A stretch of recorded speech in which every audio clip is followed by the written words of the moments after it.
சசிகுமார் நடிச்சு சமீபத்தில் வெளியாயிருக்கிற வதந்தி 2 வெப் சீரிஸ் பத்தி தான் பார்க்க போறோம். மதுரையில அரசு சார்பா ஒரு அடிக்கல் நாட்டு விழா நடக்குது. அந்த அடிக்கல் நாட்டு விழால குழி தோண்டும் பொழுது அங்க எலும்புக்கூடுகள் கிடைக்குது.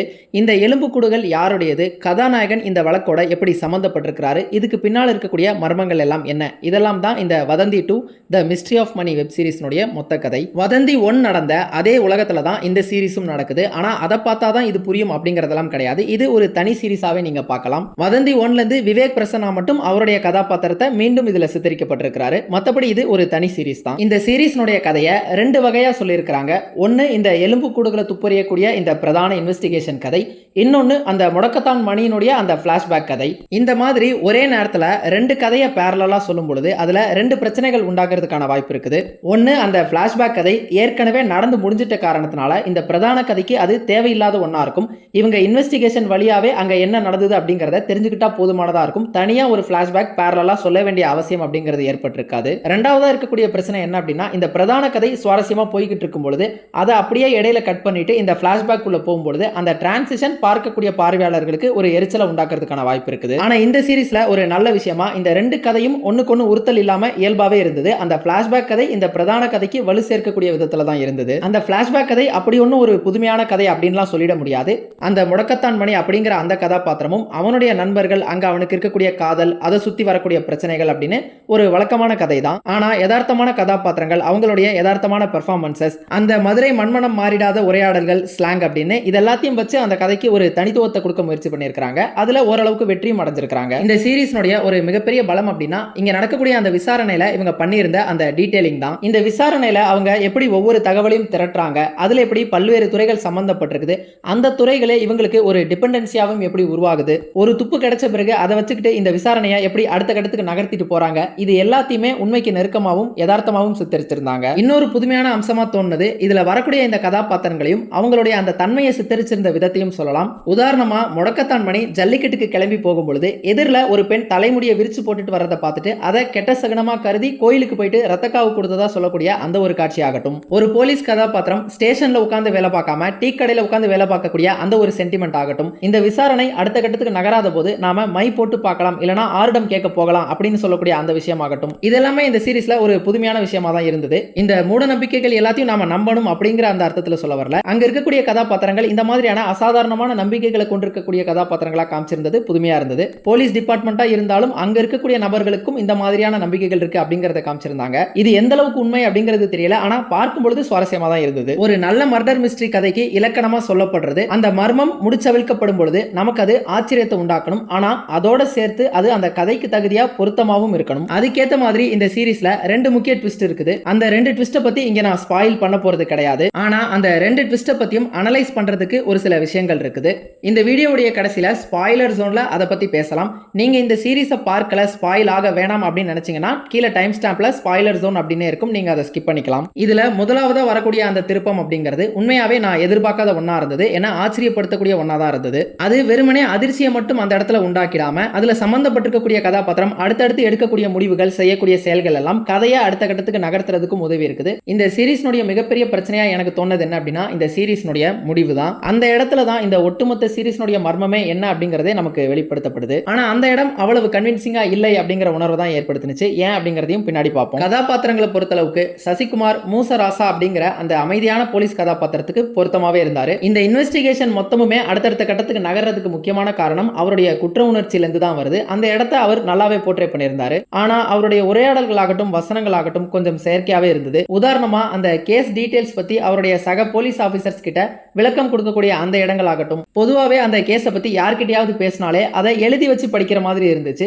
முடக்கத்தான் மணி அப்படிங்கிற கதாபாத்திரத்துல யஷ்வந்த் ரொம்ப சிறப்பாவே பெர்ஃபார்ம் பண்ணியிருந்தாரு. இந்த சீரிஸ்னுடைய ஒரு ஸ்டார் பெர்ஃபார்மரா எனக்கு தோணுது அவருடைய அந்த கதாபாத்திரம் தான். அதுல முக்கியமா பங்கு வகிக்கிறது அவருடைய அந்த மதுரை ஸ்லாங் தான் சொல்லணும். ஒவ்வொரு சின்ன வார்த்தை பிரயோகங்கள் ஆகட்டும், அதை அவர் பேசக்கூடிய விதமாகட்டும், எல்லாமே ரொம்ப இயல்பா அந்த மதுரை தன்மை மாறாத வகையில இருந்தது. அனகா ஒரு எஸ்பி கதாபாத்திரத்துல வராங்க. ஆரம்பத்துல ஒரு மிஸ்காஸ்ட் மாதிரி தோணாலுமே கூட இந்த சீரிஸ் நகர நகர அவங்களுமே பொருத்தமா தான் இருந்தாங்க. விவேக் பிரசன்னா வதந்தி 1ல அவர் செஞ்ச அதே கதாபாத்திரத்தை தான் மீண்டும் செஞ்சிருக்கிறாரு. ஆனாலுமே கூட அது ரசிக்கும்படி தான் இருந்தது.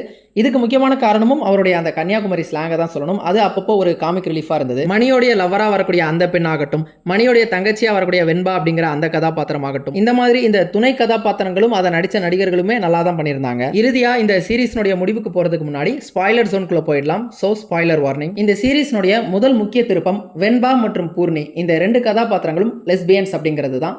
அந்த ஒரு திருப்பம் உண்மையிலேயே இம்ப்ரெசிவாகவும் ஆச்சரியமாகவும் தான் இருந்தது. சீரிஸ்னுடைய முற்பகுதியில் வெண்பாவும் பூர்ணியும் ஸ்கூல் விட்டு அவங்களுடைய வீட்டுக்கு நடந்து போயிட்டு இருப்பாங்க. அப்போ சுந்தரேசன் அப்படிங்கிற கதாபாத்திரம் அவங்கள பின்தொடர்ந்து போற மாதிரி காமிச்சிருப்பாங்க. அந்த தருணத்துல வெண்பா என்ன சொல்லுவா அப்படின்னா, நீ எங்க வீடு வரைக்கும் வந்து என்னை விட்டுட்டு போயிடு அப்படின்னு சொல்லுவா. அதுக்கு பூர்ணி இவனுக்கு பயந்து என்ன உங்க வீடு வரைக்கும் கூப்பிடுறியா அப்படின்னு கேட்டிருந்திருப்பா.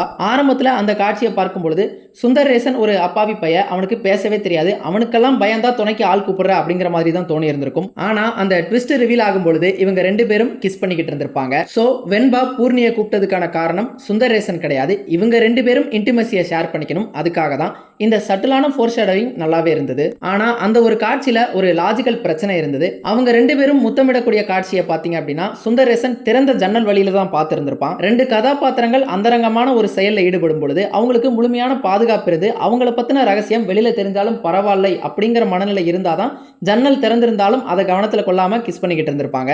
ஆனா இவங்க 2 பேரும் லெஸ்பியன்ஸா இருக்கிறாங்க. இவங்க ரகசியமா தான் ஓடி போகவும் முயற்சி செய்யறாங்க. அப்படி இருக்கும் பொழுது எப்படி ஜன்னலை திறந்து போட்டுட்டே கிஸ் பண்ணிப்பாங்க அப்படிங்கிற ஒரு கேள்வியும் எழுந்தது. சோ திரைக்கதை ரீதியா நமக்கு ஒரு பரபரப்பை உண்டாக்கணும். சுந்தரேசன் ஜன்னல் வழியில போய் பார்க்கும் பொழுது ஒரு சர்ப்ரைஸ் அப்படிங்கிறது இருந்தாகணும். அதுக்காகவே அந்த ட்விஸ்டை ரிவீல் பண்றதுக்காகவே அந்த ஜன்னலை திறந்து வச்சிருந்த மாதிரி தான் எனக்கு தோணுச்சு. அடுத்த முக்கியமான ட்விஸ்டா இந்த கில்லர்ஸ் யார் அப்படிங்கறத ரிவீல் பண்ணது தான். சுந்தரேசனுடைய அம்மாவும் அந்த கண்ணப்பா அப்படிங்கிற கதாபாத்திரமும் தான் இந்த கொலைகளை செஞ்சிருக்கிறதா சொல்றாங்க. ஆனா இந்த 2 பேருமே கில்லர்ஸா நமக்கு கன்வின்சிங்கா தோணவே இல்லை. ஏன்னா சுந்தரேசனுடைய அம்மாவுக்கு வெண்பாவை கொலை செய்யணும் அப்படிங்கிற மோட்டிவ்க்கான காரணம் வலுவா இல்லவே இல்லை. யோசிச்சு பாருங்களேன், அங்க என்ன நடந்திருக்குது.